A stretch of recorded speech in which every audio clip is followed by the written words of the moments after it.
Bonjour à tous et bienvenue à ce webinaire dédié à la présentation des résultats semestriels 2024 et au chiffre d'affaires du troisième trimestre de l'Argo.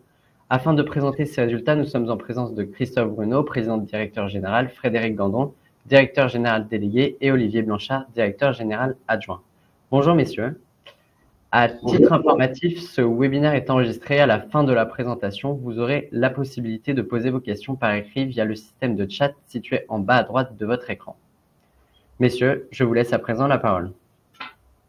Bonjour à toutes et à tous. Merci d'être présents sur ce webinaire présentation des résultats semestriels et du chiffre d'affaires du troisième trimestre. Donc, on va revenir dans un premier temps sur les faits marquants depuis le dernier webinaire. On fera un focus sur les résultats semestriels du premier semestre 2024, puis le chiffre d'affaires du troisième trimestre et l'activité cumulée au 30 septembre, et enfin les perspectives à venir. Avant d'arriver sur les faits marquants, un petit rappel de ce qu'est le métier de reconditionneur. Donc on trouve trois positions, trois expertises: le reconditionnement, la distribution et le sourcing. Donc le reconditionnement est un process industriel entièrement fait en France chez l'Argo à Nantes. Et suite à ce reconditionnement, les produits sont vendus sur différents canaux que on appelle ici opérateurs pour opérateurs telco, place de marché, e-commerce, B2B et distributeur. Donc derrière un opérateur, on peut trouver un Orange par exemple, derrière une place de marché du Black Market par exemple, ou du Fnac Darty pour la distribution. Et puis, pour organiser le sourcing, nous avons deux possibilités: acheter en broker en France et à l'international, et aussi justement récupérer des produits en collecte au départ de nos canaux de distribution, ce que l'on fait avec Orange, Black Market notamment et Fnac Darty, ce qui nous permet d'avoir un sourcing important, à la fois broker et à la fois collecte en TVA sur marge, expression sur laquelle nous reviendrons tout à l'heure pour approfondir sur la collecte. Donc les faits marquants depuis le dernier webinaire du printemps, on va reprendre un peu les faits pour lesquels on avait communiqué au marché. La nomination de Julien. Donc Julien arrive au printemps sur la direction de la production. Il est en charge de superviser, piloter, diriger l'atelier, planification, organisation du suivi de production. Il est en charge également de manager les stocks. On a souvent parlé, mais il y a un sujet très important chez nous sur la rotation des stocks. Et puis également toute la partie qualité. Il supervise tout le pôle qualité. Depuis son arrivée, la bonne nouvelle, c'est que la productivité a progressé. On enregistre une productivité de plus 11% déjà sur le premier semestre versus l'année dernière, et continue à progresser. Et puis on constate un délai de mise en stock également, donc une accélération de la rotation des stocks significative qui s'améliore de 23%. Donc tout ça contribue bien sûr à améliorer la marge après coût de reconditionnement qui sur le S1 progresse d'1,5 million. Le deuxième fait marquant qu'on vous avait partagé, c'est la levée de fonds qu'on a opérée en juin avec Eiffel Investissement. Donc Eiffel nous accompagne depuis l'IPO et a souhaité nous accompagner sur cette océane. Donc les 4 millions, en effet, c'était une très bonne nouvelle à l'attaque du troisième trimestre qui est très fort, puisque ça nous a aidé à accélérer la dynamique commerciale, et également les fonds nous permettent de continuer à travailler sur l'optimisation du pilotage industriel. Donc depuis quelques mois déjà, l'Argo visait une certification ISO 9001 et 14001. Donc 9001 dans l'objectif d'améliorer notre système de management de la qualité pour pouvoir fournir des produits qualitatifs à nos clients et utilisateurs finaux. Et puis la 14001 dans la gestion de l'environnement. Donc on a passé ces deux certifications en juin 2024 et on a été certifié en juillet 2024, et aujourd'hui nous sommes organisés en groupe de travail pour cette amélioration de la qualité. Quelques éléments également sur notre politique sociale et l'employabilité et l'inclusion. Donc on a développé un partenariat avec France Travail sur des actions de formation depuis quelques mois. Et la bonne nouvelle, c'est que sur le nombre de candidats qui viennent participer à ces actions de formation, on a 78% qui restent travailler chez nous après les deux ou 3 mois de tutorat qu'on a dans l'entreprise. On continue également nos actions en faveur de l'inclusion des seniors, avec plus de 10% de l'effectif de l'Argo qui a plus de 55 ans. Et on est très attaché également à l'inclusion des personnes en situation de handicap avec 7,5% de nos collaborateurs, avec un objectif qui sera porté à la hausse l'année prochaine. Autre fait marquant, ce sont les premiers pas de l'Argo en Europe. Alors l'Europe, c'est un marché de reconditionné qui progresse, qui effectivement d'ici 2030 passera de 6 milliards à 13 milliards de produits. Aujourd'hui, par le truchement de nos places de marché, nous sommes présents déjà dans 8 pays. Et puis, nous venons de signer avec Orange Pologne, il y a maintenant 2 mois. Nous avons fait une première livraison fin septembre. Orange Pologne, c'est un potentiel de 35 à 40 000 produits reconditionnés sur l'année 2000 par année, 24 ou 25, peu importe. Et avec cette première livraison, nous sommes présents en distribution numérique dans 600 magasins et ainsi que sur Orange Pologne. Orange.pl pour être précis, au niveau du site internet. Les résultats financiers semestriels. Donc, vous avez vu le communiqué de presse ce matin. Le chiffre d'affaires avait été communiqué en juillet, donc il fait un bond de 86%, sous la forte dynamique du canal opérateur, mais aussi des places de marché, du site e-commerce et du B2B. La marge après coût de reconditionnement progresse avec le chiffre d'affaires de plus d'1,5 million. Donc, ça montre bien aujourd'hui qu'on a une meilleure maîtrise de la marge. En tout cas, on a mis beaucoup d'outils en place pour mieux piloter la valeur sur chaque produit. Chaque fois qu'on achète un produit, on sait exactement à quel niveau de marge il va sortir.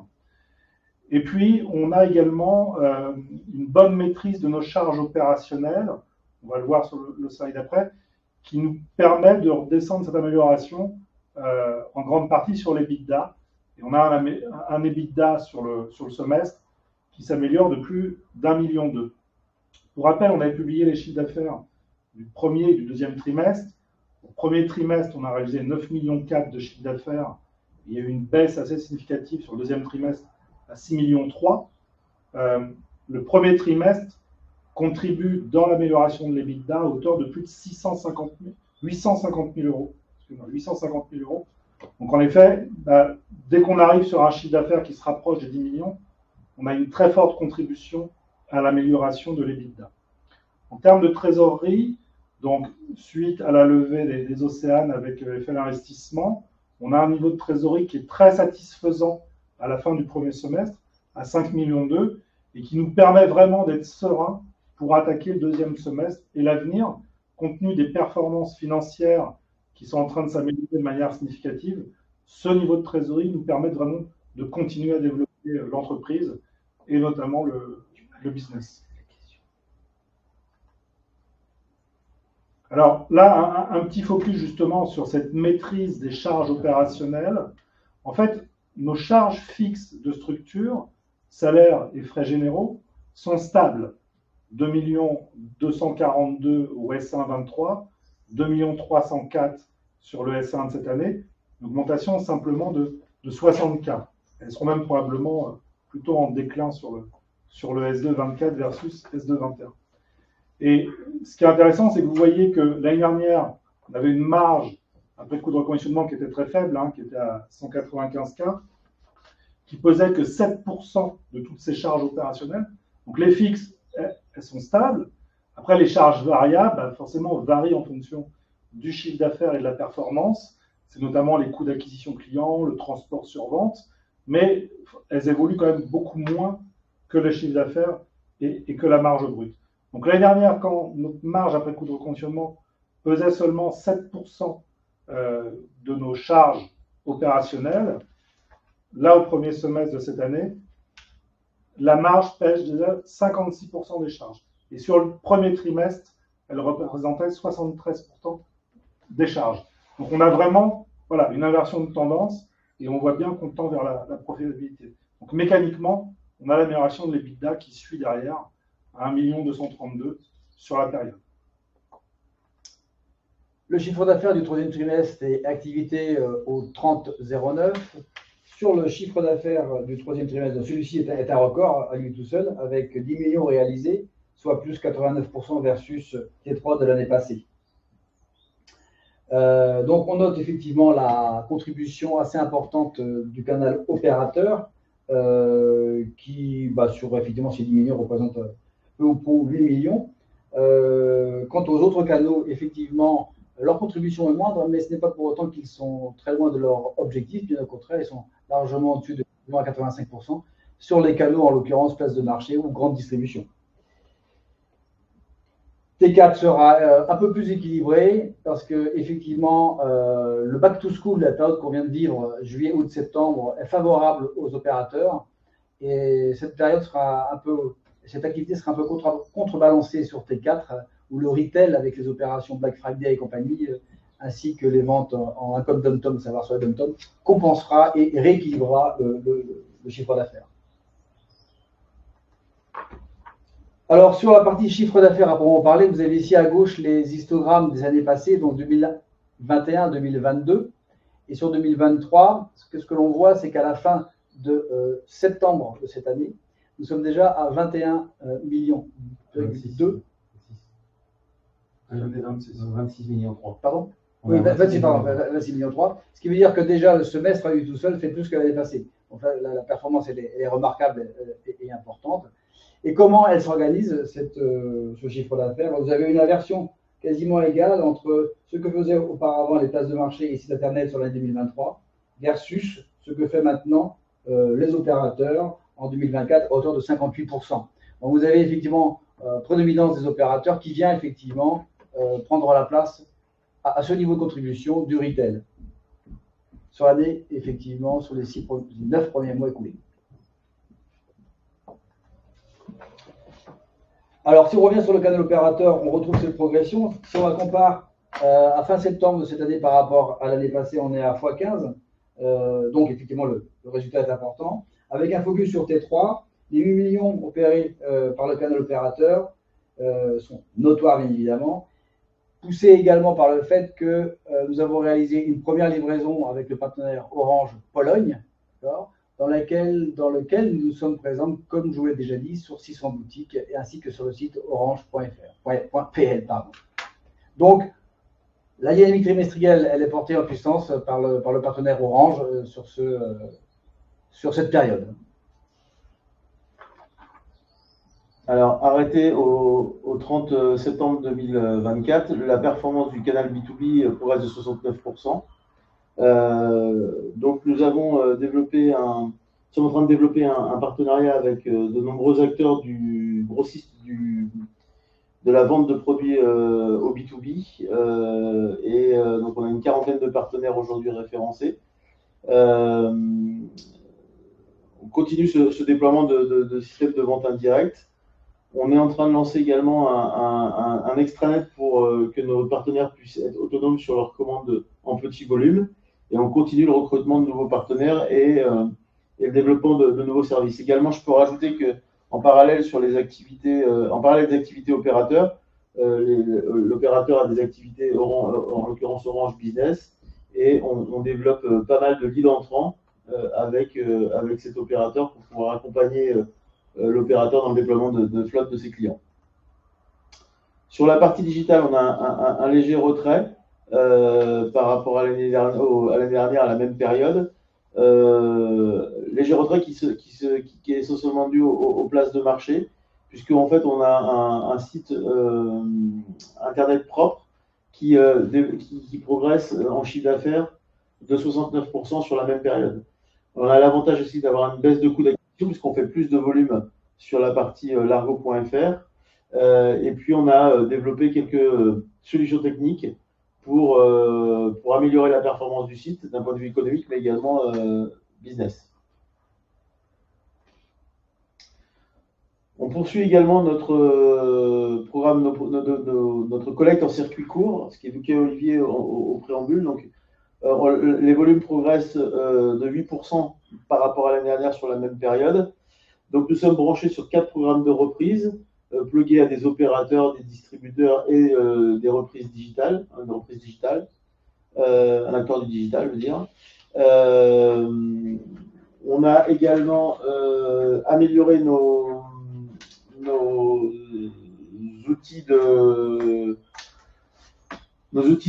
collecte, enfin, en tout cas de simulation de collecte pour améliorer la marge dégagée et puis et la capacité de production.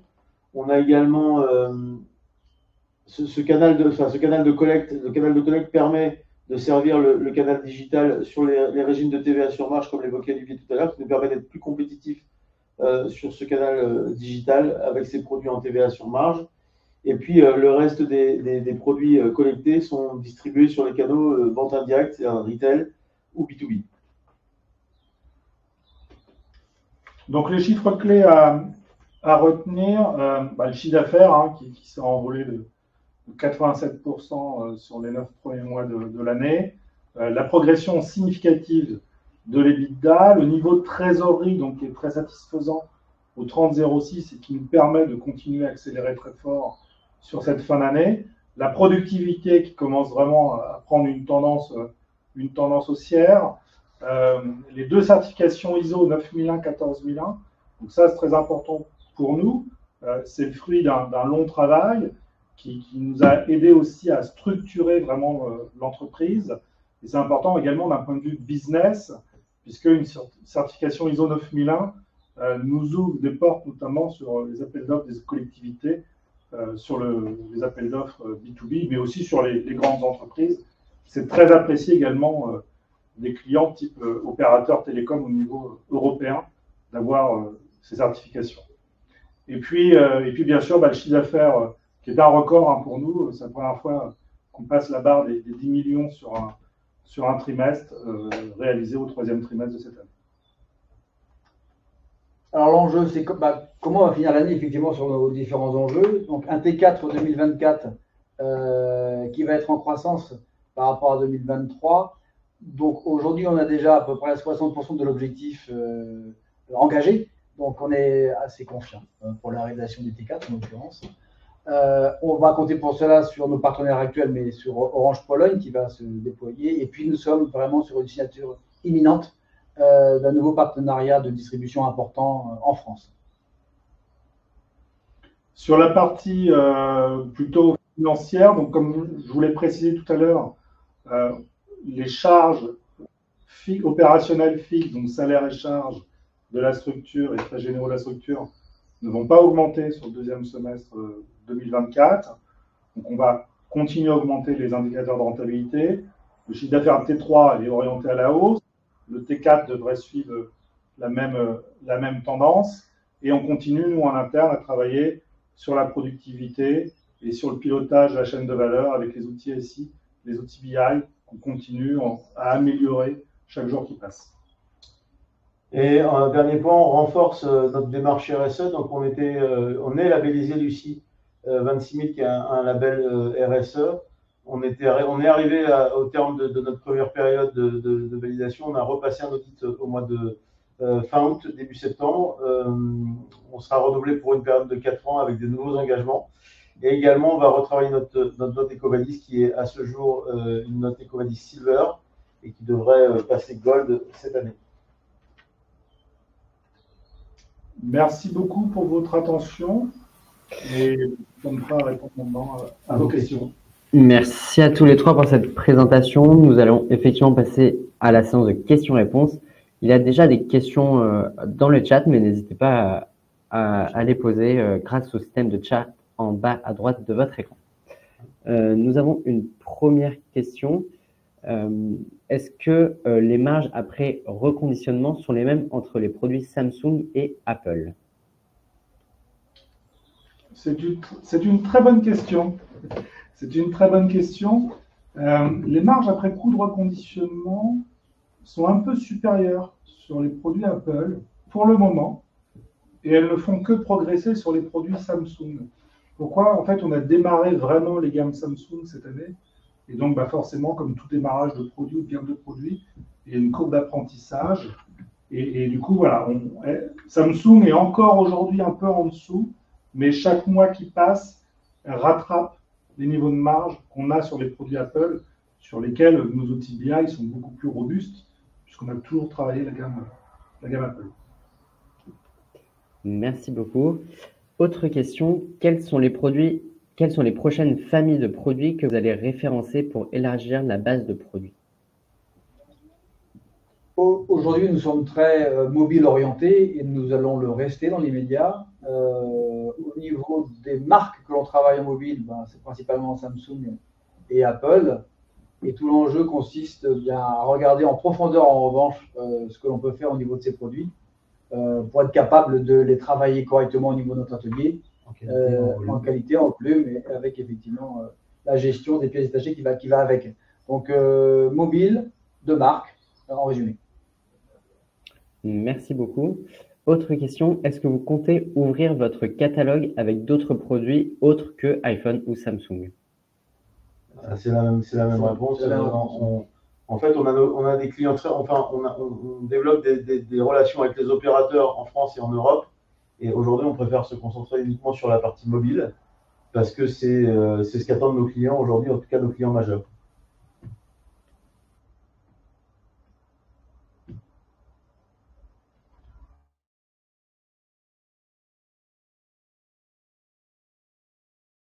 Négligeable. Pour moi. Non, c'est pas. Voilà, c'est bon. Avant. Oui, pardon. Vous souhaitez que je répète? Vous avez perdu parce qu'il y a un petit problème. D'accord, très bien. Je répète la question. Confirmez-vous que la part des produits antérieurs à 2023 au sein de votre stock est à présent négligeable? Ah oui, alors tout à fait. Alors aujourd'hui, on pilote même plus, nous, les antérieurs à 2023. On pilote les stocks supérieurs à 6 mois. Donc les antérieurs à 2023, je ne sais même pas s'il en reste. En tout cas, les stocks supérieurs à 6 mois représentent aujourd'hui moins de 10% de notre stock. Merci beaucoup. Autre question sur la productivité. Pouvez-vous expliquer les gains obtenus à la suite de vos investissements dans l'optimisation de vos outils de gestion et concrètement, que vous apportent ces outils dans le détail? Alors, le gain de productivité, ce n'est pas forcément les outils de pilotage qu'on a mis en place. C'est plus l'accompagnement des équipes, des opérateurs en production qui fait qu'on a un gain en productivité. En tout cas, chez nous, on n'est pas suffisamment encore industrialisé. On n'a pas fait d'investissement majeur pour monter une usine 4.0 encore. Donc là, c'est plus de l'accompagnement des équipes, de la montée en compétences des équipes. Et puis une optimisation des flux. Et un travail, en effet, sur les flux, pour contribuer également. Les outils, après, qu'on met en œuvre d'un point de vue SI et BI, donc en effet, nous permettent d'aider. C'est des arbres de décision qui nous permettent que les produits tournent plus vite en production. Mais la productivité intrinsèque, c'est l'opérateur qui est plus compétent et qui performe mieux. Par contre, tous les outils SI-BI, eux, ils nous aident mieux à vraiment maîtriser la chaîne de valeur. Pour rappel, on est dans un marché qui est assez complexe puisque on achète, nous, des produits d'occasion qui passent sur des bancs de test et on doit être en capacité de prendre la bonne décision sur chaque produit. Sur chaque produit, de dire, celui-là, je vais mettre 20 € parce que je vais le vendre tant chez tel distributeur et je vais avoir une marge satisfaisante, ou je vais dire, j'ai plutôt le même produit, je peux dire, je mets 50, parce que finalement, en mettant 50, je vais le vendre plus cher, en tout cas avec une meilleure marge chez un autre distributeur. Et c'est plutôt ça que ça nous apporte, les outils BI, c'est de garantir de bien piloter la marge sur chaque produit, parce que par définition, quand vous achetez des produits d'occasion, chaque produit potentiellement peut être différent, avec des pannes différentes, des états cosmétiques différents. Merci beaucoup.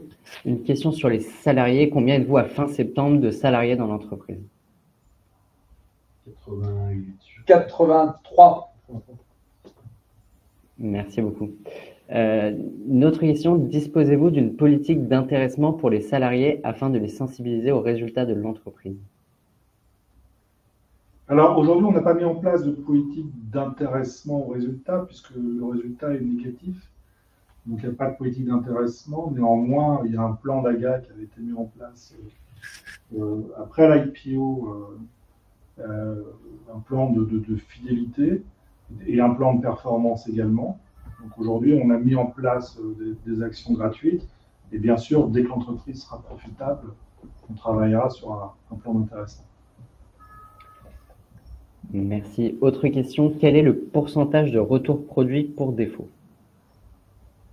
Alors, quand vous dites que... C'est un taux de SAV, je pense. Ouais, alors, pour défaut, c'est bien de préciser pour défaut. Parce que dans le taux de SAV qu'on suit, on n'a pas forcément du défaut. On a aussi de la rétractation client. Donc, si on parle uniquement des produits qui reviennent pour des problèmes techniques, on est autour de 5-6%. C'est ça. 5-6%. Entre 5 et 6, suivant la typologie de produit. Merci. Les téléphones, une question sur le sourcing. Les téléphones mobiles vous sont donnés ou achetés? Alors, sur les programmes de reprise que j'expliquais tout à l'heure, les programmes de reprise, on a des grilles d'enchères, on répond à des enchères, donc on achète les produits avec des critères de performance économique, de marge, etc. dans nos outils. Et puis on collecte ces produits et on les reconditionne et on les revend. Mais on n'a pas de produits donnés. Aujourd'hui, on est sur un prix de vente moyen autour de 300 €. Donc voilà, tout le monde sait qu'un iPhone, même abîmé, même en panne, alors pas un iPhone 5, hein, voilà, à partir d'un iPhone XR ou 11, tout le monde sait que ça a un peu de valeur. Donc oui, on les paye. Merci beaucoup. Une question sur les partenariats à l'étranger. Avec quel autre est-ce que vous discutez avec d'autres filiales aujourd'hui, exemple Orange Hongrie? Alors la réponse est oui, on discute avec la plupart des filiales du groupe Orange parce qu'on discute avec ces filiales en direct ou par je dirais l'organisme Orange Group avec qui nous sommes également en contact, qui chapeaute justement ces filiales. Donc certaines discussions sont plus avancées que d'autres, mais voilà, c'est en discussion. Eu égard, encore une fois, les bons résultats que l'on fait avec Orange France, et donc et le début de Orange Pologne. Merci. Quelqu'un qui répond à votre réponse sur les téléphones et les défauts. Ces produits en défaut sont retravaillés ou sont jetés, pris pour pièce? Aujourd'hui, en fait, nous, on a une promesse qu'on a toujours eue chez Largo sur le SAV, c'est que le produit est immobilisé chez nous maximum 72 heures. Dans les faits, donc les produits sont majoritairement réparés et renvoyés à leur utilisateur. Et on a plus d'un produit sur deux qui reste uniquement une journée chez nous. C'est-à-dire qu'il arrive le matin et il repart le soir. Je pense pas. C'est pas sur c'est des produits qui reviennent en défaut, mais donc sur le SAV. Hein. Donc la réponse, c'est qu'ils sont réparés. Voilà. Ils sont réparés. Donc on est à plus de 85% de produits qui sont réparés dans le délai, dans les 72 heures. On a presque 88%. Et puis les 12% restants nécessitent des interventions un peu plus lourdes, notamment sur des cartes mères, où nous nécessitent des tests un peu plus longs dessus pour s'assurer que la panne ne revienne pas. Et du coup, on fait un échange au client et on le répare dans un second temps. Mais tous les produits qu'on a nous initialement commercialisés, qui reviennent en SAV dans le cadre d'une garantie, on le répare. On ne le jette pas. Merci, messieurs. Une autre question. Avez-vous l'idée de faire un petit peu de publicité dans des magazines ou inutile car cela est trop cher pour Largo? Et une autre question qui suit. Comment les gens sur largo.fr ont-ils connaissance en général de votre site? Alors, sur le site internet, alors, dans la presse, aujourd'hui, c'est des investissements qui coûtent cher. Presse ou télé, c'est des investissements qui coûtent cher. Et on préfère mettre nos budgets sur ce qu'on appelle du SEO, donc du référencement naturel. Et on voit tous les mois la progression du trafic du site. Donc on met de l'argent sur le référencement, qu'on appelle le SEO, le référencement naturel. On fait un peu de SIA ou de SMA, donc c'est des achats d'AdWords chez Google ou des achats d'espaces publicitaires sur le social media, donc les réseaux sociaux. Et puis tout ça, ça nous permet de faire connaître notre site. On a démarré aussi l'affiliation en ce début de retour de vacances, là, retour de back to school. L'affiliation, ça nous permet de linker des clients qui pourraient être sur d'autres sites et de les envoyer sur notre site. Donc, on travaille plutôt la structure du site et la bonne compréhension et la bonne lecture du site par Google pour notre référencement naturel. Et puis, on fait un peu d'investissement, mais léger, parce que ça peut coûter très cher. Et donc, c'est pour ça que tout à l'heure, je parlais d'un coût d'acquisition maîtrisé, c'est que nos investissements sont maîtrisés et qu'on voit, malgré cela, même avec des coûts maîtrisés, une progression de nos visiteurs uniques sur le site. Bon, on a également une couverture médiatique via des CP, oui. CP et articles autres oui. Sur Largo, qui permet de renvoyer effectivement du trafic sur largo.fr. Beaucoup d'échanges avec des journalistes de la profession ou autres, ou des généralistes. Merci. Une question sur le mix produit. N'avez-vous pas peur de la montée en puissance du seul opérateur Orange dans votre CA, comme la grande distribution l'était au début de la répartition de votre CA?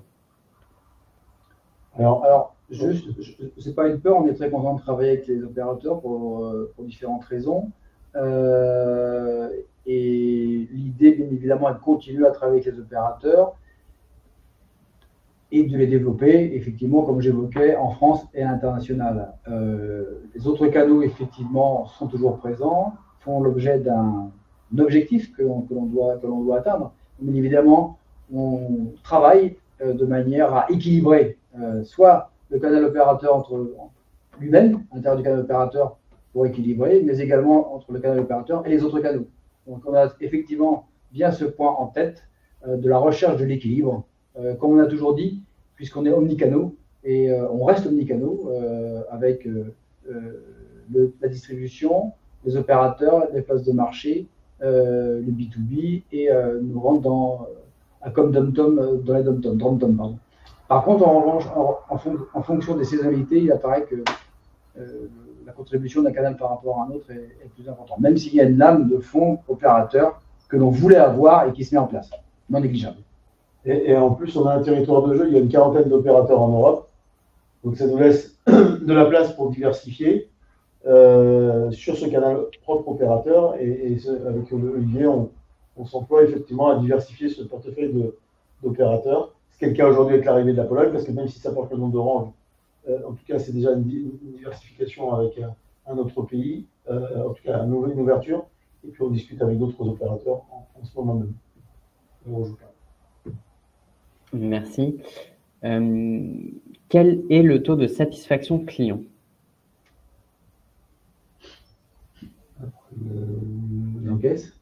NPS, je n'ai pas le NPS, mais on pourra vous le communiquer. On fait du Net Promoter Score. Non, il n'y a pas de Net Promoter Score.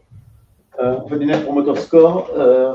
On pourra vous communiquer ultérieurement. On l'a pas avec nous, et on voudra éviter de vous raconter, vous donner un chiffre erroné, mais je pense qu'il était plutôt bon de mémoire. Sur le site. Non, c'est des avis vérifiés. Non, ça n'a rien à voir. NPS et avis vérifiés, très pareil. Autre question sur la répartition du capital. Comment se répartit le capital de Largo? C'est une question assez surprenante parce que c'est plutôt public. En tout cas, la répartition du capital, elle n'a pas évolué depuis l'IPO. Donc, 52% de flottant de mémoire. Voilà, donc les fondateurs ont environ 30% du capital, entre 30 et 31. On avait ouvert 52% de flottant au moment de l'IPO, donc réparti entre le retail et les institutionnels. Et puis le reste, c'est les investisseurs de premier plan, les business angels qui nous ont accompagnés sur les premiers tours et la love qu'on a. Merci. On a plusieurs questions sur le cours du titre que je vais résumer en une seule. Pensez-vous que les marchés vont apprécier l'évolution favorable des indicateurs à la fois économiques et financiers?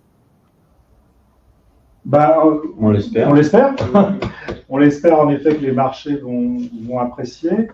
En effet, on va pas faire l'historique, mais On avait abandonné les guidances fin 2022, puisque du coup, ce qui avait été annoncé à l'IPO n'était plus envisageable. Et il fallait vraiment qu'on resserre les fondamentaux, qu'on pivote la stratégie, qu'on accélère sur le pilotage de la chaîne de valeur. Ça s'est plutôt bien passé en 2023. Nous, en tout cas, on a le sentiment de délivrer la feuille de route qu'on a présentée en janvier 2023.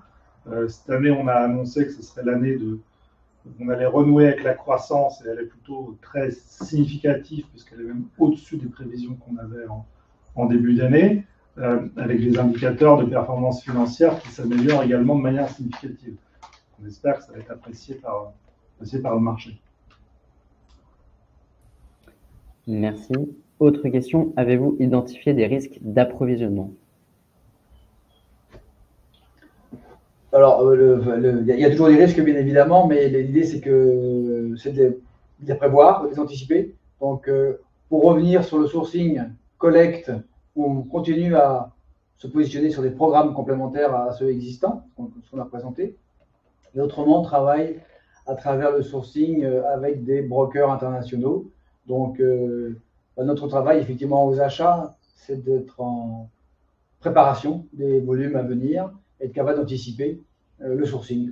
Donc, à date, pas de risque, une attention particulière, mais de tous les instants. Mais ça, je dirais que c'est juste, effectivement, ça fait partie, comme on l'a présenté en préambule, partie du métier. Le sourcing est essentiel pour arriver à délivrer les demandes importantes de nos partenaires aujourd'hui, principalement opérateurs et places de marché. Merci, messieurs. Une autre question, quelle est la guidance pour la fin de l'année? Alors, il y a eu un communiqué de presse ce matin. Donc, tout est dans le communiqué de presse. Comme vous le savez, on ne peut pas vous donner plus d'informations que ce qui est diffusé dans le communiqué de presse. Nos deux analystes qui couvrent le titre ont réagi au communiqué de presse. Donc, vous avez leurs éléments de performance financière. Voilà, le T3 est très bien orienté. Bon, je vous ai donné quelques informations, quelques ratios qui peuvent vous permettre d'apprécier le niveau d'EBITDA qu'on pourrait atteindre sur le T3. Et puis le T4 est également très bien engagé. On va faire de la croissance également sur le T4. Donc, ce qu'on peut vous dire à ce stade, c'est que les indicateurs financiers du S2 vont continuer à performer et à être meilleurs que ceux du S1 et bien meilleurs que ceux de l'année dernière. Merci, messieurs. Vous l'avez dit, vous avez un chiffre d'affaires trimestriel historique. Comment expliquer ce chiffre d'affaires record au troisième trimestre? En fait, on a développé une expertise sur la gamme Samsung qui existe très peu sur le marché aujourd'hui. Et donc, on a vraiment une grosse activité Samsung sur le trimestre 3. Et ça explique en partie ça. Et puis les opérateurs et puis l'ensemble des canaux d'ailleurs sur ce trimestre 3 qui ont été performants pour atteindre ce niveau historique. Merci, messieurs. Il n'y a plus de questions dans le chat. J'attends peut-être quelques secondes si quelqu'un a une dernière question. Merci à tous pour votre attention. Nous sommes arrivés au terme de la session des questions et réponses et de ce webinaire. Messieurs, je vous laisse le mot de la fin avant de conclure ce webinaire. Merci beaucoup. Merci à vous, chers actionnaires, d'avoir pris le temps d'échange avec nous sur ces résultats qui, pour nous, sont très satisfaisants. Merci, à bientôt. Merci. Merci. Au revoir. Merci. Bonne soirée. Au revoir.